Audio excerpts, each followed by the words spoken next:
ನಮಸ್ಕಾರ. ನೋಡಿ, ರಾಜ್ಯ ಕಾಂಗ್ರೆಸ್ನಲ್ಲಿ ಅಲ್ಲೋಲ ಕಲ್ಲೋಲವೇ ಆಗ್ತಾ ಇದೆಯಾ? ಈಗ ನಡೀತಾ ಇರುವಂತಹ ಬೆಳವಣಿಗೆಯನ್ನು ಗಮನಿಸಿದ್ರೆ ಅದೇ ರೀತಿ ಅನ್ನಿಸ್ತಾ ಇದೆ.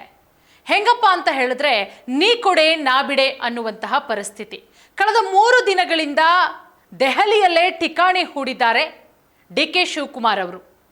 ಅದರ ಜೊತೆಗೆ ಇವತ್ತು ಸುಮಾರು 1.5 ಗಂಟೆಗಳ ಕಾಲ ಎಐಸಿಸಿ ಅಧ್ಯಕ್ಷರಾದಂತಹ ಮಲ್ಲಿಕಾರ್ಜುನ ಖರ್ಗೆ ಅವರೊಟ್ಟಿಗೆ ಮೀಟಿಂಗ್ ಮಾಡಿದ್ದಾರೆ ಡಿ.ಕೆ. ಶಿವಕುಮಾರ್ ಅವರು, ಅದರ ಜೊತೆಗೆ ಅವರ ಸೋದರ ಡಿ.ಕೆ. ಸುರೇಶ್ ಅವರು. ಹಾಗಾದ್ರೆ ಮಲ್ಲಿಕಾರ್ಜುನ ಖರ್ಗೆ ಅವರೊಟ್ಟಿಗೆ ಏನೆಲ್ಲ ಮೀಟಿಂಗ್ನಲ್ಲಿ ಚರ್ಚೆಯಾಗಿದೆ? ಎಲ್ಲರಿಗೂ ಕೂಡ ಗೊತ್ತು ಚರ್ಚೆಯಾಗಿರೋ ವಿಚಾರ.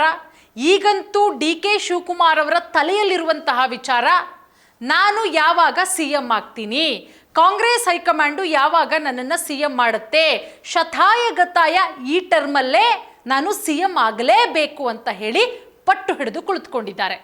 ಅದಕ್ಕೇನೆ ಡಿ.ಕೆ. ಶಿವಕುಮಾರ್ ಅವರು ಪಂಚರಾಜ್ಯಗಳ ಚುನಾವಣೆ ಮುಗಿತಾ ಇದ್ದಂತೆ ದೆಹಲಿಗೆ ಹಾರ್ತಾರೆ.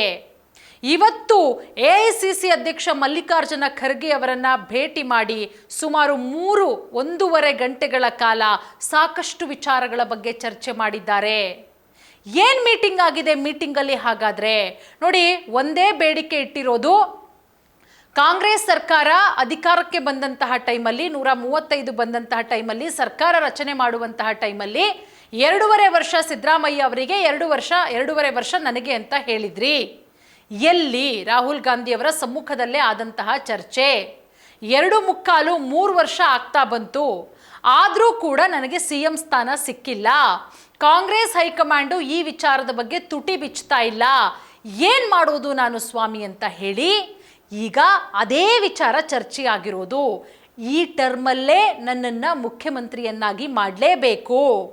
2028ವರೆಗೂ ನನಗೆ ಕಾಯಕ್ಕಾಗಲ್ಲ. 26 ಆಗೋಯ್ತು, 3 ವರ್ಷ ಮುಗಿದೋಯ್ತು.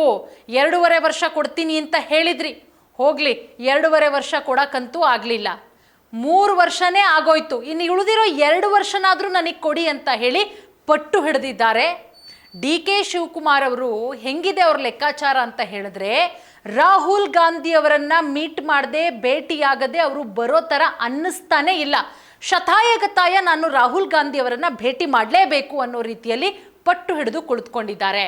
ಅದರ ಜೊತೆಗೆ ಮೇ 4ರ ನಂತರ ರಾಜ್ಯ ಕಾಂಗ್ರೆಸ್ನಲ್ಲಿ ಏನಾದರೂ ಒಂದು ದೊಡ್ಡ ಮಟ್ಟದಲ್ಲಿ ಬೆಳವಣಿಗೆ ಆಗೇ ಆಗುತ್ತೆ, ಒಂದು ಕ್ರಾಂತಿ ಅಂತೂ ಆಗೇ ಆಗುತ್ತೆ. ನೋಡಿ, ಮೇ 4ರ ನಂತರ ನಾನು ಪ್ರಮಾಣ ವಚನ ಸ್ವೀಕಾರ ಮಾಡಲೇಬೇಕು. ನಾನು ಡೆಲ್ಲಿಯಿಂದ ಫ್ಲೈಟ್ ಇಳಿತಾ ಇದ್ದಂತೆ ಒಂದು ಗುಡ್ ನ್ಯೂಸ್ ತಗೊಂಡೇ ನಾನು ಹೋಗಬೇಕು ಅನ್ನುವ ನಿರೀಕ್ಷೆಯಲ್ಲಿದ್ದಾರೆ. ಮಲ್ಲಿಕಾರ್ಜುನ ಖರ್ಗೆ ಅವರ ಮುಖಾಂತರ ರಾಹುಲ್ ಗಾಂಧಿ ಅವರನ್ನ ಹೆಂಗಾದ್ರೂ ಮಾಡಿ ನೀವು ಮಾತಾಡಿ, ನಾನು ಮಾತಾಡ್ತೀನಿ ಅಂತ ಹೇಳಿ ಶತಾಯಗತಾಯ ಪ್ರಯತ್ನ ಪಡ್ತಾ ಇದ್ದಾರೆ ಡಿ.ಕೆ. ಶಿವಕುಮಾರ್ ಅವರು. ಮತ್ತೊಂದು ಕಡೆ ಬಿಜೆಪಿಗೆ ಹೋಗುವ ಪ್ಲಾನ್ನಲ್ಲೂ ಕೂಡ ಇದ್ದಾರೆ ಅನ್ನುವ ಮಾತುಗಳು. ಯಾಕಂದ್ರೆ ಡಿ.ಕೆ. ಇಲ್ಲಿ ಒಂದೇ ಕಲ್ಲಲ್ಲಿ 2 ಹಕ್ಕಿ ಹೊಡೆಯುವಂತ ಪ್ಲಾನ್ ಮಾಡ್ತಾ ಇದ್ದಾರಾ? ಒಂದು, ನನಗೆ CM ಸ್ಥಾನ ಬಿಟ್ಕೊಡಕ್ಕೆ ಹೇಳಿ ಸಿದ್ದರಾಮಯ್ಯ ಅವರಿಗೆ, ಇಲ್ಲ ಅಂತ ಹೇಳಿದ್ರೆ ಅವರ ನೇತೃತ್ವದ ಸರ್ಕಾರವನ್ನು ನಾನು ಉರುಳಿಸ್ತೀನಿ. ಅದಕ್ಕೂ ಕೂಡ ಡಿ.ಕೆ. ಎಲ್ಲ ರೀತಿಯ ಪ್ಲಾನ್ ಮಾಡಿ ಈಗ ಆಲ್ರೆಡಿ ಇಟ್ಕೊಂಡಿದ್ದಾರೆ. ಆ ಪ್ಲಾನ್ ಕೂಡ ರೆಡಿಯಾಗಿದೆ. ಯಾವ ರೀತಿ ಅಂತ ಹೇಳಿದ್ರೆ, ಡಿ.ಕೆ. ಶಿವಕುಮಾರ್ ಅವರ ಬೆಂಬಲಿಗ ಶಾಸಕರುಗಳು ಒಂದು 30ರಿಂದ 33 ಜನ ಇದ್ದಾರೆ. ಅವ್ರು ಹೇಳಿದಾರಂತೆ, ನೀವು CM ಆಗಬೇಕು, ನೀವು ಡೆಲ್ಲಿಯಿಂದ ಗುಡ್ ನ್ಯೂಸ್ ತಗೊಂಬರ್ಬೇಕು, ಇಲ್ಲ ಅಂತ ಹೇಳಿದ್ರೆ ನಾವು BJPಗೆ ಹೋಗ್ತೀವಿ. BJPಗೆ ಹೋದ್ರೆ 135 ಇದ್ದಿದ್ದು ಎಷ್ಟಾಗುತ್ತೆ? 103, 104 ಆಗುತ್ತೆ. ಆಟೋಮೆಟಿಕಲಿ ಸರ್ಕಾರ ಬಿದ್ದು ಹೋಗುತ್ತೆ. ಅಂದರೆ ನಾನು CM ಆಗಬೇಕು. ಸಿದ್ದರಾಮಯ್ಯ ಅವರು ಆಗೋಯ್ತು 2.25 ವರ್ಷ, ಅವ್ರಿನ್ನು ಮುಂದುವರಿಬಾರ್ದು. ಒಂದು, ನಾನು CM ಆಗಬೇಕು ಕಾಂಗ್ರೆಸ್ ಪಕ್ಷದಲ್ಲಿ, ಇಲ್ಲ ಅಂತ ಹೇಳಿದ್ರೆ BJPಗೆ ಹೋಗಬೇಕು, ಇಲ್ಲ ಸರ್ಕಾರ ಬೀಳಿಸ್ಬೇಕು. ಇಷ್ಟರ ಮಟ್ಟಿಗೆ ಪ್ಲಾನ್ ಮಾಡಿದ್ದಾರೆ.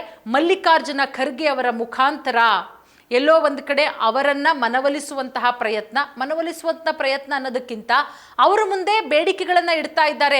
ಪಕ್ಷಕ್ಕೋಸ್ಕರ ನಾನೆಲ್ಲ ಮಾಡಿದ್ದೀನಿ, ಪಕ್ಷ ಸಂಕಷ್ಟದ ಸಮಯದಲ್ಲಿ ಪಕ್ಷದ ಜೊತೆಗೆ ನಿಂತಿದ್ದೀನಿ.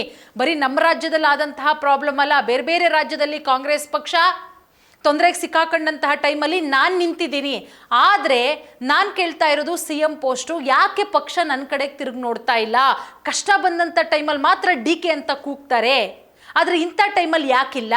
ಪಂಚರಾಜ್ಯ ಚುನಾವಣೆ ಎಲ್ಲ ಮುಗಿದೋಗಿದೆ, ನಾನಂತೂ ಕಾಯೋದಕ್ಕೆ ರೆಡಿ ಇಲ್ಲ. ಮೇ 4ರ ನಂತರ ನೀವೇ ಒಂದು ಡೇಟ್ ಕೊಟ್ಬಿಡಿ, ಆ ಡೇಟಲ್ಲೇ ನಾನು ಪ್ರಮಾಣ ವಚನ ಸ್ವೀಕಾರ ಮಾಡ್ತೀನಿ ಅಂತ ಹೇಳ್ತಾ ಇದ್ದಾರೆ. ಒಟ್ಟಾರೆ ಒಂದಷ್ಟು ಬೆಳವಣಿಗೆ ಅಂತೂ ಡೆಲ್ಲಿಲಿ ಆಗ್ತಾನೇ ಇದೆ. ಸೊ ನೋಡೋಣ, ರಾಹುಲ್ ಗಾಂಧಿಯವರ ಭೇಟಿಗೂ ಕೂಡ ಸಮಯ ಕೇಳಿದಾರಂತೆ. ರಾಹುಲ್ ಗಾಂಧಿಯವರ ಭೇಟಿಯ ನಂತರವೇ ಬರೋದಂತೆ. ಸೊ ರಾಹುಲ್ ಗಾಂಧಿಯವರು ಏನು ಹೇಳಿ ಕಳಿಸ್ತಾರೆ, ಅವರು ಪಾಸಿಟಿವ್ ಆಗಿ ಹೇಳ್ತಾರಾ ಅಥವಾ ಇಲ್ಲ ನೋಡೋಣ ಅನ್ನೋ ರೀತಿಯಲ್ಲಿ ಹೇಳ್ತಾರಾ? ಯಾಕಂದರೆ ಸಿದ್ದರಾಮಯ್ಯ ಅವರು ಕೂಡ ನಾನು ಬಿಡಲ್ಲ ಅನ್ನೋ ಪರಿಸ್ಥಿತಿಯಲ್ಲಿದ್ದಾರೆ. ಎಲ್ಲವನ್ನ ಕೂಡ ಯಾವ ರೀತಿ ಕಾಂಗ್ರೆಸ್ ಹೈಕಮಾಂಡು ನಿಭಾಯಿಸುತ್ತೆ, ಇನ್ನೇನು ಕೆಲವೇ ದಿನಗಳಲ್ಲಿ ಉತ್ತರ ಸಿಗುತ್ತೆ.